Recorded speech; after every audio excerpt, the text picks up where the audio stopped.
Hello मित्रों, नमस्कार। आपका इकोनॉमिक्स क्लासेस 024 यूट्यूब चैनल पर भरपूर स्वागत है। आज हम लोग बात करेंगे अर्थव्यवस्था की प्रमुख समस्याएं। किसी देश की अर्थव्यवस्था के अंदर कौन कौन सी समस्याएं विद्यमान होती हैं, वो मुख्य रूप से तीन प्रकार की होती हैं। सबसे पहले हम लोग ध्यान रखेंगे, किसी भी देश की अर्थव्यवस्था के अंदर विभिन्न प्रकार की समस्याओं का जन्म होने का प्रमुख कारण है किसी भी देश के पास उत्पादन के संसाधन उत्पादन के संसाधन सीमित होते हैं। किंतु उस देश की आवश्यकताएं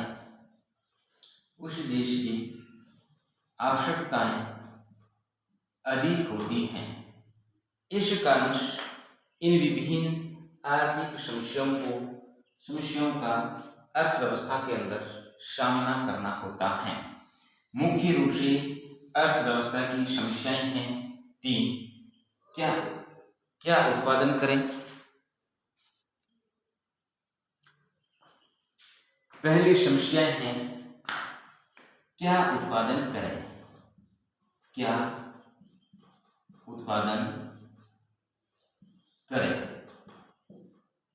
अर्थात एक देश के पास उपलब्ध संसाधनों का प्रयोग कैसे करें ताकि वह अधिक से अधिक वस्तु एवं सेवाओं का उत्पादन कर सके। अर्थात यहाँ पर मुख्य रूप से समस्या है उस देश की अर्थव्यवस्था के अंदर उपभोग वस्तुओं का निर्माण किया जाए या उस देश के अंदर पूंजीगत वस्तुओं का निर्माण किया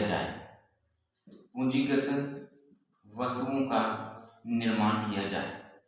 उपभोग वस्तुएं वह होती हैं जो किसी भी व्यक्ति की आवश्यकताओं को संतुष्ट करने के लिए उसको प्रयोग में लाया जाता है, उसी उपभोग वस्तुएं कहते हैं।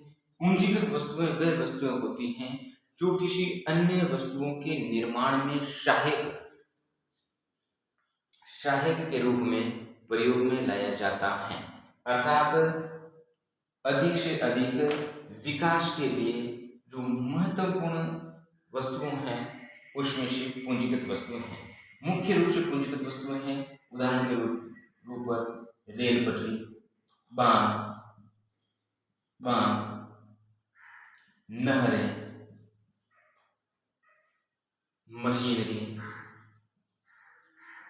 मशीनें आदि। ये सभी पूंजीगत वस्तुओं के अंदर आती हैं। अर्थात यदि कुछ देश के अंदर अधिक से अधिक उपभोग वस्तुओं का उत्पादन किया गया तो पूंजीगत वस्तुओं का त्याग करना होगा, और यदि अधिक से अधिक पूंजीगत वस्तुओं का निर्माण किया गया तो उसी उपभोग वस्तुओं का त्याग करना होगा। इस के लिए उत्पादन संभावना वक्र का प्रयोग किया जाता है। उत्पादन संभावना वक्र वह वक्र होता है जिसमें एक देश के पास उपलब्ध संसाधनों को अधिकतम सीमा को व्यक्त करता है। उत्पादन संभावना वक्र किसी देश के पास उपलब्ध संसाधनों की अधिकतम सीमा को व्यक्त करता है। इस चित्र में ए और बी उत्पादन संभावना वक्र है, अर्थात प्रोडक्शन पॉसिबिलिटी कर्व उत्पादन संभावना वक्र है।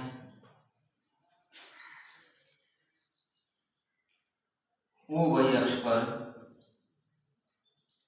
उपभोग वस्तुएं ली गई हैं और OX अक्ष पर पूंजीगत वस्तुएं रखी गई है। यदि उस देश के द्वारा अधिक से अधिक पूंजीगत या अधिक से अधिक उपभोग वस्तुओं का निर्माण इस पीपीसी कर्व के दायरे के अंदर रह के कर सकता है।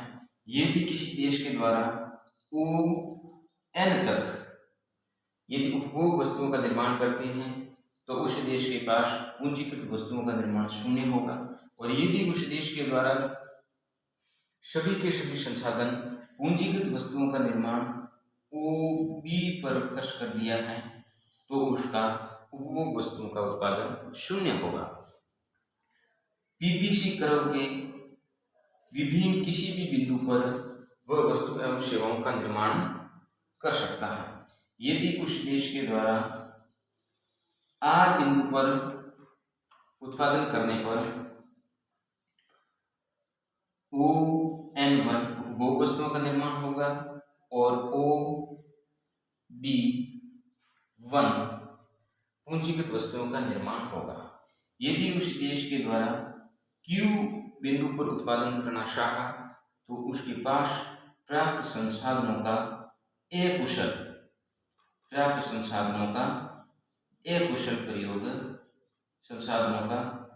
प्रयोग माना जाएगा। और यदि उस देश के द्वारा एम बिंदु पर उत्पादन करना चाहे तो उत्पादन संभव नहीं है, क्योंकि वह अप्राप्य बिंदु है। दूसरा है,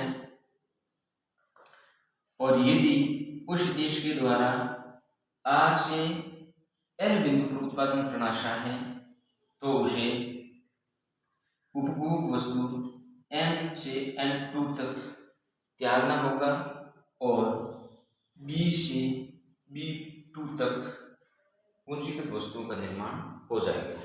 यदि एक वस्तु की मात्रा को बढ़ाने के लिए दूसरी वस्तु का किया गया त्याग अवसर लागत कहलाता है।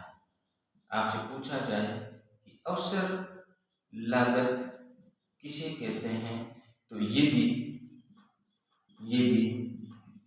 एक वस्तु की उत्पादन मात्रा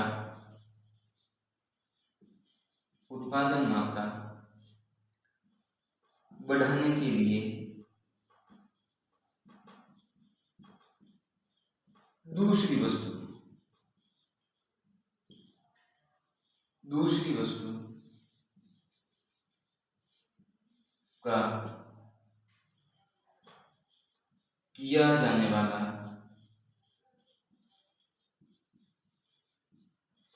त्याग अवसर लागत कहलाता है। अर्थात N से N2 तक उपभोग वस्तु को त्याग किया गया है, क्योंकि पूंजीगत वस्तु की मात्रा बढ़ाने के लिए। दूसरी समस्या है अर्थव्यवस्था की कैसे उत्पादन करें। दूसरी प्रमुख समस्या है किसी वस्तु का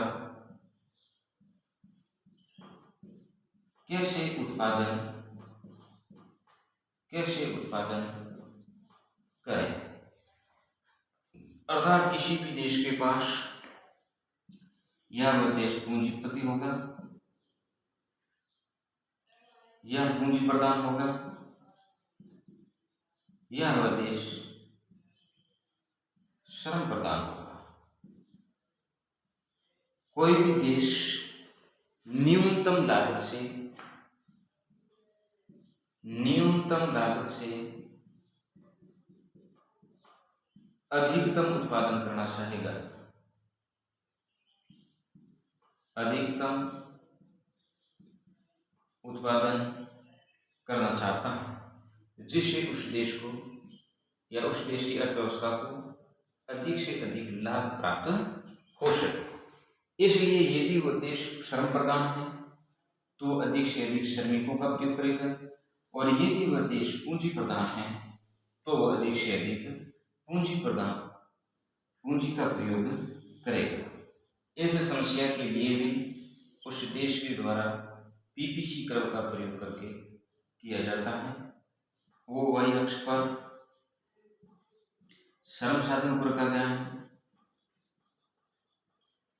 और ओ वाई अक्ष पर पूंजी साधन को रखा गया है। यदि उस देश के अंदर श्रमिकों की संख्या अधिक है तो वो अधिक से अधिक श्रम का प्रयोग करेगा। उदाहरण के तौर पर यदि वह देश द्वारा ए बिंदु पर उत्पादन करना चाहता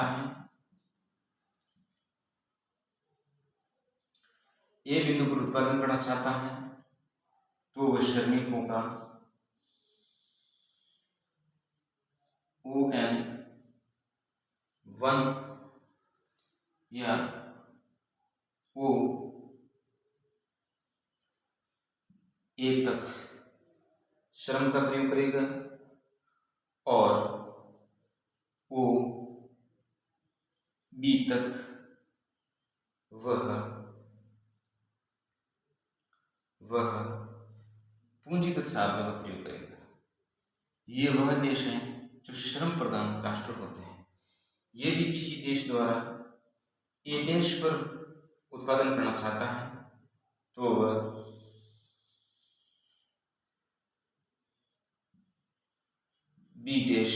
OB देश पूंजी का प्रयोग करेगा और OA2 श्रमिकों का प्रयोग करेगा। अर्थात उस देश के पास जिस साधन की अधिक पर्याप्त मात्रा होगी उसी साधन का प्रयोग करके वह उस देश के अंदर वस्तु एवं सेवाओं का निर्माण करेगा। तीसरी प्रकार की जो समस्या है अर्थव्यवस्था के अंदर है वो है किसके लिए उत्पादन करें, अर्थात वितरण से संबंधित किसके लिए उत्पादन करें। इसके अंदर देश की राजनीति, नैतिकता, समाजवाद आदि को ध्यान में रख करके वितरण से संबंधित समस्या का समाधान किया जाता है। अर्थात उस देश के अंदर उपलब्ध संसाधनों पर वितरण किस प्रकार से करें। इसी समस्या के लिए भी उस देश द्वारा उत्पादन संभावना वक्र अर्थात PPC कर्व का प्रयोग में ला सकता है। OY अक्ष पर अमीर वर्ग और O अक्ष पर गरीब वर्ग को रखा गया है। और यदि उस देश का संसाधन पर सार्वजनिक संसाधन किस पर खर्च किया जाए, ये उस देश की सामाजिक, राजनीतिक और नैतिक आदि बातों पर निर्भर करता है। आपने अवसर लागत का देख लिया। अवसर लागत क्या होता है? एक देश के अंदर किसी वस्तु का उत्पादन बढ़ाने के लिए दूसरी वस्तु का किया गया त्याग अवसर लागत कहता है। अगला आप लोग बात करेंगे कक्षा 12वीं के दूसरे चैप्टर की। ये आज अपना पहला चैप्टर समाप्त हुआ। जय हिंद, जय भारत।